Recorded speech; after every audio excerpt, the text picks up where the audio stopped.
Hello all, this is Dr. Dan Maslach talking to you about reciprocity.com. The E is written with a 3, and in this particular video I want to talk to you about how do you actually get a research breakthrough during your PhD, or if you are a PhD. So if you don't know me, I'm an associate professor of innovation strategy and entrepreneurship, and I created this whole reciprocity project to give back as much as I possibly can. There were so many people that helped me out that I wanted to pay the favor forward and help you out as well.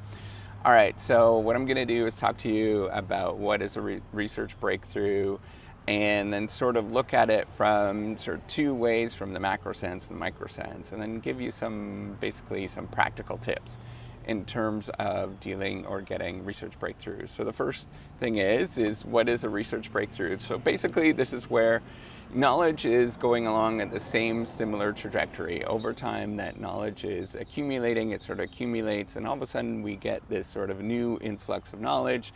Something happens within a system, and then all of a sudden the trajectory changes dramatically. It might shift up, and all of a sudden you have a tremendous amount of productivity around a new idea or something that's completely new. So a lot of people use terminology like it's a paradigm shift, it's a completely radical novel idea that gets injected within the system, things like that. And that's really what we're thinking about, is how do you actually create these a breakthrough where all of a sudden you are going along. So for the past, maybe it's the past 5 years, 10 years, you've been going along, and then all of a sudden you switch and your ideas completely change and you see the world completely differently. Now, at a macro sense, it does happen. There's lots of people that have talked about this in the philosophy of science. Lots of people have probably heard of Kuhn.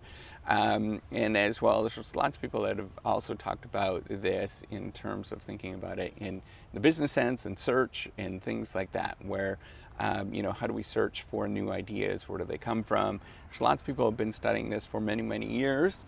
And really what we're looking at is that there is some injection of knowledge. And so you can look at it from the search perspective, where you yourself are looking for something or trying to discover something. Some particular individual is just trying to discover something, and then you go for what are called long jumps. All of a sudden you look and you go into a new area, you test out that new sort of domain of knowledge, and you discover something completely new, and then you find a new optimum or a new sub-optimum within a particular system. There is, from the macro sense, normally the way that we're thinking about this is it's all of a sudden a bunch of people completely change the way that they view the world, right? And that's kind of the sort of big science we're thinking about. How all of a sudden lots of people sort of change their minds about something or start pursuing one particular direction because they think it's really novel or really cool. And so from the macro sense, there's like many different things that sort of cause this or lead to this, and these are just off the top of my head, it's kind of things that are important. First thing is the sort of cluster of individuals that are pursuing different things in a particular area, right? And so clusters do form within science, and sometimes a school or a particular area will be hot. There's some schools that are always hot, or have been for decades. And it hasn't been like that always, but some schools have been very hot for decades. Schools like Princeton, Stanford, Harvard, places like that you've all heard of are really big research schools. But there's other schools that just become hot when there is a group of people that cluster together and they generate a bunch of new knowledge in a particular area. So, the Rand Institute, I think it was the Rand Institute, right? So back in the 1940s, there's a bunch of knowledge that was created in when that was formed. And really what that is that when there's a bunch of smart minds that get together, lots of people start thinking about something, and they're really smart and sharp minds, and they think about things in different ways, and that's generally what happens. And it's usually just a little cluster of individuals that will start that, and then it'll start propagating in different areas. Now, it could create, scientists do have sort of competing teams around the world, and so one set of scientists can sort of discover something similar, and another one could discover that as well, and they kind of compete and sort of somewhat share knowledge.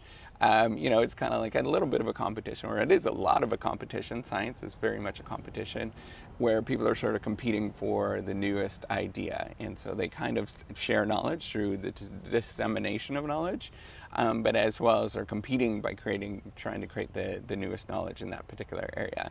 So, in the macro sense, definitely sort of the network of individuals or clusters of individuals that are all with doing the same similar thing. Sometimes you get research funding, so a massive injection of research funding, and sometimes that works and sometimes it doesn't work in terms of the massive injection of research funding. One of them being the Human Genome Project, right? So there's lots of funding that was put in by the U.S. federal government years ago in the 1990s, yeah, I believe it's the 90s, in a tremendous amount of injection of money in the Human Genome Project. They discovered the human genome, were able to, get synthesize DNA and all that kind of stuff. I'm not, a biologist by any means, but anyways, they were able to do that, and then it created over time a slow trajectory of, new revolutionary ideas in genetics, right? So we just came up with CRISPR in the last couple of years, right? So that's really cool, and it's all sort of, because of understanding genomics and things like that, which have taken years and years and years. So sometimes that will happen. But those things are really important, and they sort of set the macro conditions of how things actually work. But they are difficult to change on an individual scale, right? So you as an individual, you have your own sort of little discoveries or your little breakthroughs that you go through. I've had several, I can count them on my hand, a number of times that I've had these breakthroughs, but they do happen, and it's a really wonderful experience. It's kind of like a Eureka experience that you have, right? All of a sudden you're just thinking about something for a long time, and then you're just like, why didn't I think about that? It's so simple to think about it in that way. And for changing having your own research breakthroughs, sort of in the micro sense, and that's the thing that's probably the most important for you as, scientists and PhDs and stuff like that are thinking about this, is that you want to, work on something. So this is what's happened to me, and I've read some of the stuff on creativity and understand a little bit of the stuff. I teach a doctoral course on creativity and innovation. So what you want to do is, focus on something for a long, long time, and until you are immersed in it and you understand sort of all the ins and outs. And then what you end up having to do is you basically reach, a break or a point where you just can't get through, right? So there's going to be some sort of moment where there is a stop and you can't get through that particular moment. Well, at that moment, you should probably go through, if you want a research breakthrough, is go for walks, encourage that blood flow. That's really important.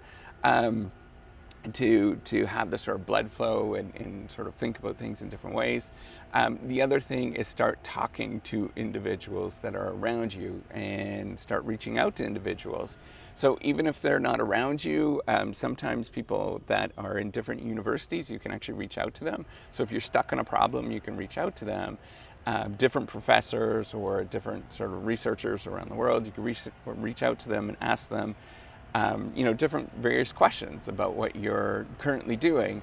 You might not want to disclose everything, and you probably want to be careful on who you actually talk to, right? Because science is a competition. There's a lot of competition that happens. So you just want to be reaching out to people that you can trust. So maybe it is colleagues around you. So if you're a PhD student or you're an assistant professor or whatever, you reach out to senior level professors that people do trust in the university or in your area. And there are a lot of people that are like that you can trust.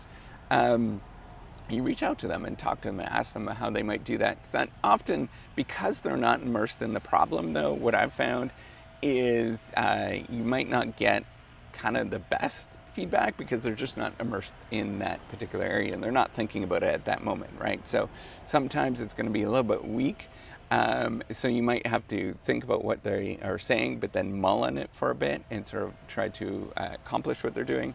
Sometimes what ends up happening is they might completely get you to go in a completely different direction. So you might be analyzing the data using ordinary least squares regression, and then they might say, well, did you think about doing this? And thinking about maybe turning it into a binary variable. And so you go and analyze it that way, and you get different insights that way. And so sometimes some of the stuff that they might suggest might be impossible to do, but you can go and pursue that and sort of think about that. So getting a little bit of feedback does help in terms of getting the breakthrough. But often you do get these weird inspiration moments that it comes when your body is relaxed and you haven't necessarily thought about things in a while, and so you want to encourage those moments as much as possible.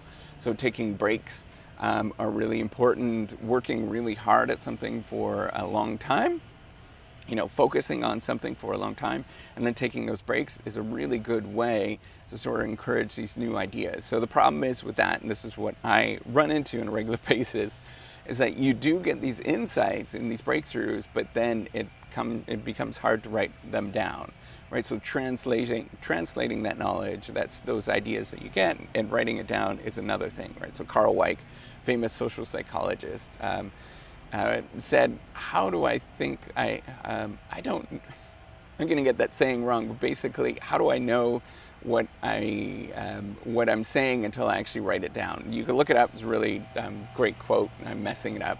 But basically, you want to be able to write that up. And that translation part of turning that knowledge into sort of written work is the tricky part. And so you might struggle with that. You'll go through many different iterations to sort of communicate what you're trying to do. And that's where getting some feedback from somebody else in terms of what your writing is going to help out a tremendous amount. So those are the ways that I end up getting breakthroughs. So research breakthroughs. So I talked to you about what is a research breakthrough for PhDs and doctorates around the world. Went into kind of the macro sense in terms of what, how do research breakthroughs happen? And then I went into some of the micro stuff. So if you didn't know, one thing I wanted to point out with the micro stuff is that the macro stuff really, if you're thinking about networking and all that kind of stuff, it's really important where you locate, right? So the ideas you're going to get, the sort of really good ideas you're going to get, are going to be located and clustered in around different research areas, right? So you want to find those great universities or great supervisors, whoever, that can help you out to get through those ideas. So that's it for now. Give me a thumbs up if you do like this video. Hopefully it was helpful, and do subscribe to the YouTube channel. All right, take care and have a wonderful day. Bye.